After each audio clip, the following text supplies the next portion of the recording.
Hello नमस्कार दोस्तों। स्वागत है आपका हमारे यूट्यूब चैनल इब्राहिम गुरुजी पर। दोस्तों, आज हम रीजनिंग का 12वां प्रैक्टिस सेट हल करेंगे।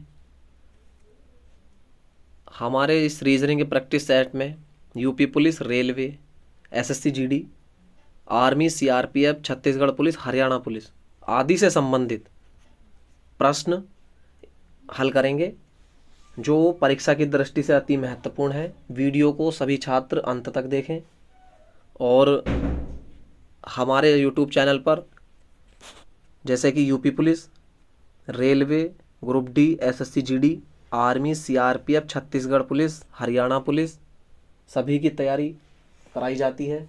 पहले क्वेश्चन की ओर चलते हैं। निम्नलिखित आकृतियों में से किसके द्वारा कमीजें, चादरें और तौलिए प्रदर्शित किए गए हैं?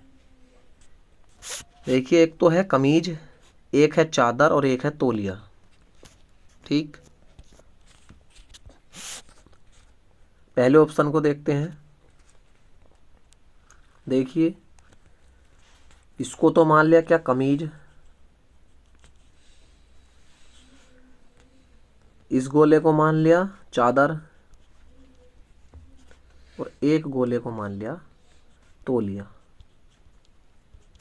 तौलिया, ठीक। क्या कमीज को चादर कह सकते हैं? बिल्कुल नहीं कह सकते साहब। क्या चादर को तौलिया कह सकते हैं? बिल्कुल नहीं कह सकते जी। क्या तौलिए को चादर कह सकते हैं? नहीं कह सकते। क्या तौलिए को कमीज कह सकते हैं? बिल्कुल नहीं कह सकते। तो इन तीनों में कोई भी आपस में रिलेशन बिल्कुल भी नहीं है।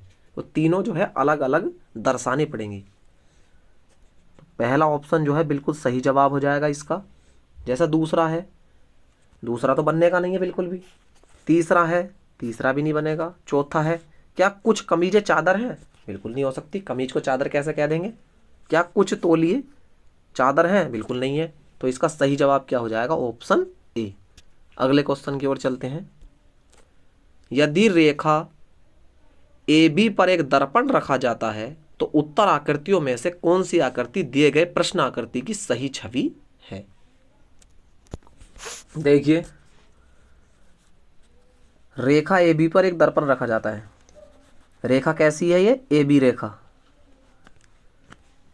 देखिए, अगर इस तरह से है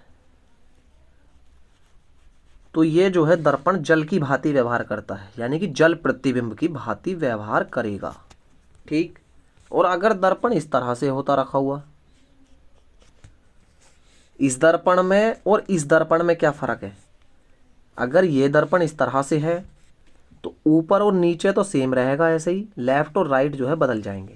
अगर जल की भांति व्यवहार करता है इस तरह से जल प्रतिबिंब की, तो ऊपर का नीचे और नीचे का ऊपर हो जाएगा, यानी कि ऊपर का सिरा नीचे और नीचे का ऊपर हो जाएगा। और लेफ्ट और राइट जो है आपस में कोई भी चेंजिंग नहीं होगी। तो इसमें देखेंगे प्रतिबिंब कैसा है। ये जो दर्पण रखा जाता है ये अब किस तरीके की भांति व्यवहार करता है? जल प्रतिबिंब की भांति। तो लेफ्ट और राइट जो है कोई चेंज नहीं। तो ऊपर का नीचे, नीचे का ऊपर। तो ये जो सिरा है, ये वाले जो ये इस तरह से हैं, ये वाली लड़ियाँ कह सकते हैं हम इसको। तो ये जो नीचे की भांति है इधर से, तो ये आपका कैसा हो जाएंगी? ऊपर की भांति हो जाएंगी ये। ठीक है। और ये इस तरह से है तो इसको कैसे कर देंगे फिर हम? इस तरह से हो जाएगा ये। ठीक। सबसे पहले तो इसको देखेंगे, इस चिन्ह को, कि ये जो चिन्ह है ये इधर से ऐसे की बजाय और इस तरह से हो जाएगा। तो पहले उसमें क्या चिन्ह ऐसा है? बिल्कुल गलत है। दूसरे उसमें चिन्ह, अब देखिए, ये जो चिन्ह है इधर से तीर का, ये चिन्ह जो है दूसरी तरफ हो गया। ऑप्शन बी भी जो है गलत हो गया। ऑप्शन सी जो है वैसे ही गलत है, क्योंकि प्रतिबिंब जो बनता है ये इसका, ये रेखा ए बी से है। ये दर्पण जो रखा हुआ है ए बी पर रखा हुआ है, इसलिए इसका सही जवाब कौन सा हो जाएगा? Option D. अगले सवाल पर चलते हैं। 3,7,15, क्वेश्चन मार्क, 63, 127। ठीक। देखिए, इसको देखेंगे हम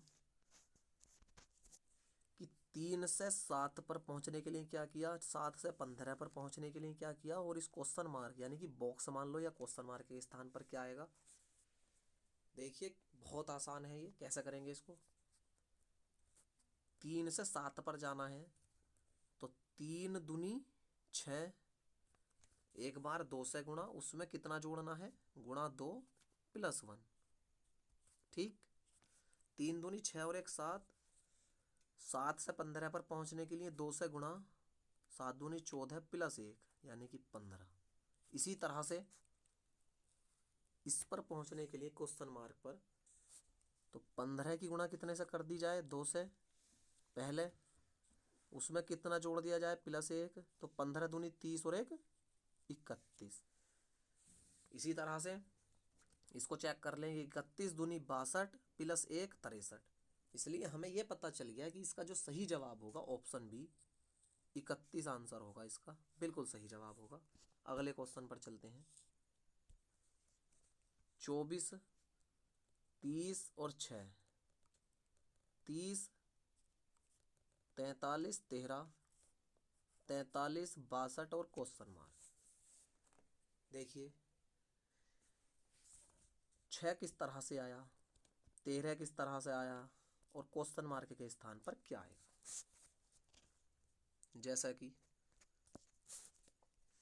6 किस तरीके से आया, 24 है, इधर 30 है, बड़े में से छोटा वाला घटा देंगे कि 30 में से जब 24 घटेंगे तो कितना आएगा आंसर, 6 बचेगा। ठीक, इसी तरह से अगर 43 में से 30 घटा दिया जाए तो कितना प्राप्त होता है, 13। इसी तरह से अगर बड़ी संख्या में से छोटी संख्या घटा दी जाए, 62 में से 43 घटा दिया जाए तो क्वेश्चन मार्क के स्थान पर प्राप्त हो जाएगा। तो 12 में से 3 गया कितना, 9, और 5 में से 4 गया 1। क्वेश्चन मार्क के स्थान पर क्या प्राप्त होगा, 19। ऑप्शन सी इसका बिल्कुल सही जवाब होगा। एक बार इसको दोबारा से समझ लेते हैं। देखिए 24 30 6 30 43 13 42, ये 62 है, और फिर यहाँ पर कितना है, ये 43 और क्वेश्चन मार्क है। ठीक, बड़ी संख्या में से छोटी संख्या को घटा दिया जाए आपस में, यानी कि इन दोनों का अंतर कर दिया जाए, यहाँ से इस तरह से दोनों का अंतर कर दिया जाए तो कितना प्राप्त होता है, 6।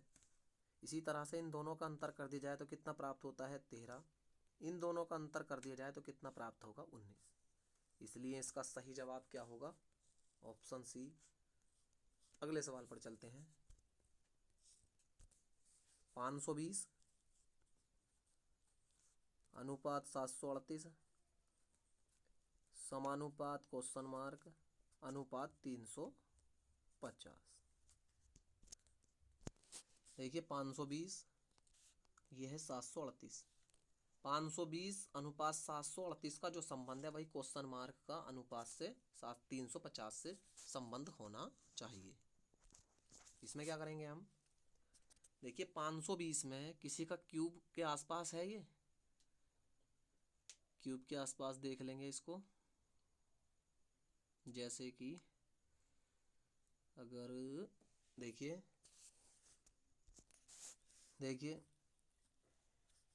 8 का क्यूब करेंगे प्लस इसमें 8 जोड़ करके देखेंगे, 8 अट्ठे 64 अट्ठे 512, और 512 में कितना जोड़ा, 8, कितना हो जाएगा, 520। तो कभी कभी ऐसा भी हो जाता है कि जोड़ने पर या घटाने पर भी नहीं आता, तो हम क्यूब के अनुसार उसमें कुछ जोड़ने पर भी जो है इसको प्राप्त कर सकते हैं। जैसे जितने का क्यूब है उतनी ही संख्या हमें जोड़नी पड़ेगी। जैसे 8 का क्यूब है तो जोड़ा कितना, 8। इसी तरह से 738 है, 738 में मान लिया 9 के क्यूब से देख लेंगे हम इसको, 9 का क्यूब प्लस 9, तो 9 9 81 नंबर 729, और प्लस 9 कितना हो जाएगा, 738। इसी तरह से देखिए पहले कितने का क्यूब है, 8 का, अब की बार में कितने का क्यूब है, 9 का, और 9 ही जुड़ रहा है। इसी तरह से अब हमें यह पता होना चाहिए कि ये जो 350 है सबसे पहले हमें इसको देख लेंगे, उसके बाद में उसमें से एक घटाने पर पीछे पहुंचने के लिए और उसमें उतना ही कई क्यूब करने पर उतनी ही संख्या जोड़ने पर इसका जो है क्वेश्चन मार्क के स्थान पर आंसर आ जाएगा। तो सबसे पहले 350 का देखेंगे हम इसमें। जैसे कि 7 का क्यूब के आसपास में देख लेंगे इसको, जैसे 7 का क्यूब प्लस 7, तो 7 सत्ते 49 सत्ते 343, और 343 में अगर 7 जोड़ दिया जाए तो कितना हो जाएगा, 350 होगा। ठीक, इसी तरह से जब ये 350 हुआ और क्यूब कितने का है, 7 का, यहाँ पे कितने का था, 8 का, यहाँ पे कितने का था, 9 का, 8 और 9 एक साथ, यहाँ पर कितने का, 7 का, तो इससे पीछे चलना है हमें एक, तो कितने का क्यूब, 6 का, और 6 के क्यूब में जब 6 जोड़ेंगे तो कितना हो जाएगा, 6 छंग 36 छक्का 216, और 216 में फिर कितने जोड़ने हैं, 6 जोड़ देंगे, कितना हो जाएगा, 6 6 12 का 2, हासिल 1, 1 और 1 2, और 2 ऐसे ही 222। ऑप्शन बी बिल्कुल सही जवाब होगा। अगले सवाल पर चलते हैं। एक पासे को 2 बार घुमाया गया है और नीचे की दी गई 2 स्थितियां प्राप्त हुई। नीचे की सतह पर बिंदुओं की संख्या क्या होगी जब पासा स्थिति फर्स्ट में है। देखिए, पासा फर्स्ट एंड सेकंड को लेते हैं हम। इसमें क्या कॉमन है, 2 कॉमन है। इसमें क्या कॉमन है, 2 कॉमन है। तो 2 से 4 से होते हुए और 2 से क्लॉकवाइज घुमाएंगे तो इधर से, तो 2 4 3 2 1 और 5, इस 2 के स्थान पर कितना हो जाएगा, 1 के 6। ठीक, क्योंकि ये संख्या जो है क्या है, डबल है। तो इसमें क्या बताना है हमें, नीचे की सतह पर बिंदुओं की संख्या क्या होगी जब पासा स्थिति फर्स्ट में है। इसमें हमें यह बताना है कि जब स्थिति फर्स्ट में है तो इसमें बताना है हमें कि 2 के विपरीत क्या होगा। ठीक, तो 2 के विपरीत इसमें क्या हो जाएगा, 6 हो जाएगा, और 6 वाला ऑप्शन कौन सा हो जाएगा, ऑप्शन सी बिल्कुल सही जवाब होगा। अगले सवाल पर चलते हैं। शिखा ने आरुषि से कहा, वह लड़की जिससे मैं कल मिली थी मेरी माँ के देवर की सबसे छोटी बेटी है। लड़की शिखा से कैसे संबंधित है। शिखा ने आरुषि से कहा, देखिए शिखा है और एक तरफ है आरुषि। आरुषि, शिखा ने किससे कहा, आरुषि से कहा कि वह लड़की जिससे मैं कल मिली थी मेरी माँ के देवर की सबसे छोटी बेटी है। मेरी माँ के देवर की, किसके माँ, देखिए शिखा की माँ, शिखा की माँ, और शिखा की माँ का कौन, भाई माँ का पति भी होगा, और पति का कौन, फिर भाई भी होगा कोई। ठीक, तो शिखा की जो मम्मी है, मम्मी के पति का कौन, भाई, तो इस शिखा की मम्मी का कौन हुआ, देवर हुआ, और देवर की कौन है, ये सबसे छोटी बेटी, ये हो गई बेटी। ठीक, लड़की शिखा से कैसे संबंधित है, वह जो लड़की है, ये लड़की ये शिखा से कैसे संबंधित है, तो शिखा की कौन हुई, ये चचेरी बहन हुई है। तो ऑप्शन सी इसका बिल्कुल सही जवाब होगा। अगले सवाल पर चलते हैं। 16 मिनट में मिनट की सुई घंटे की सुई से कितनी आगे होगी। तो इसमें जो है कितनी आगे का मतलब होगा कि कितने डिग्री का कोण बनाएगी, इस तरह से जो है बताना है। तो 1 मिनट में घड़ी की सुई कितने डिग्री का कोण बनाती है, 1 मिनट का कोण निकालेंगे पहले। 1 मिनट का कोण बराबर 1 मिनट का कोण बराबर कितना हो जाएगा, 6 डिग्री का। 16 मिनट का कोण कितना हो जाएगा, 16 गुणा 6 बराबर 96 डिग्री। ठीक, इसी तरह से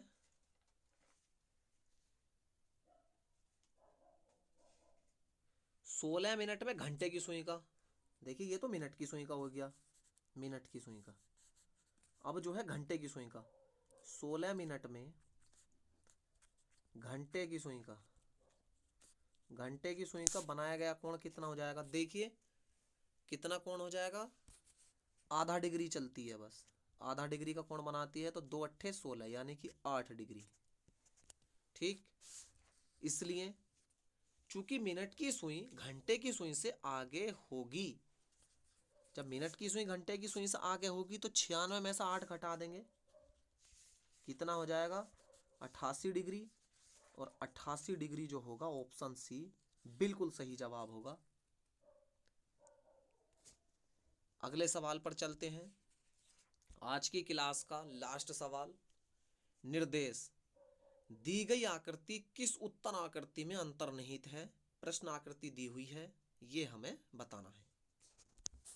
देखिए प्रश्न आकृति क्या है, पहला इस तरह से है, उसके बाद फिर इस तरह से, फिर उसके बाद इस तरह से। ठीक, पहले उसमें देखते हैं क्या ये आकृति बनती है।